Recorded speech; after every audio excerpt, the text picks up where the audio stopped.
higa chiel mosekadho, higa chiel dweche ariyo mosekadho. Kanyalo mana winjo pachiko tende gi mano kapok wadhi jodak ma Migori.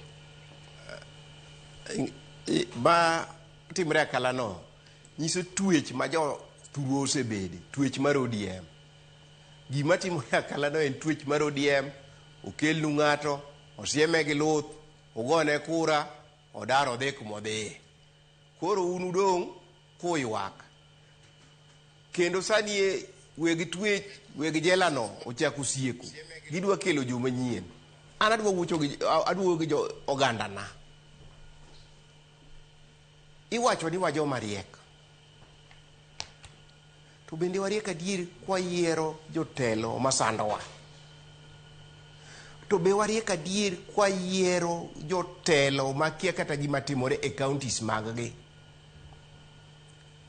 Ana paro ni Governor Orengo sani koro nego we tich odhi obed party leader mar Linda Mwananchi mondo josiaya oyier ng'ama long'o.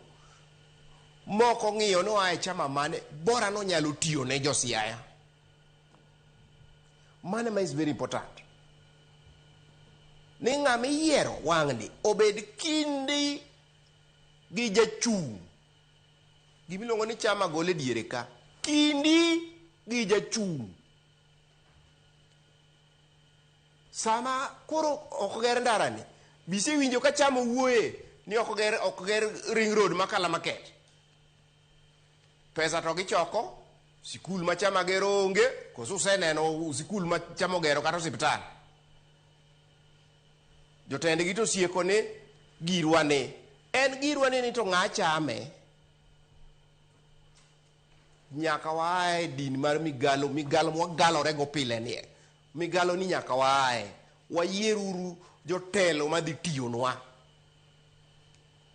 But Governor Orengo to koro ka Siaya County Assembly ok nyal timo proper oversight mondo miye leave mondo koro dhi mondo koro nyalo wuotho around the country. Koro en oringo lokacha to gin to Gachagua giri bende lokano to party leader guru bende ringa lokani. Koro waonge shida nikech koro Siaya koro nigi governor manyalo tiyo. Mane kwayo nane josiaya ni wuoguru oko ukonyru kendu nikech ng'ama dhi konyo to onge. Gini osetamore mag Jehova Nyasaye kende makoro nyalo konyo. Sharon, nitie gimiluongo ni political legacy ma jotelo te nyalo bedo go seche ma omegi time mondo giti. For example, Governor Mara osebedo nodonjo leadership Masaya 1980. Kinyuolo 1980. So he has been in leadership Masaya for the last 46 years. 46 years ago, kidwa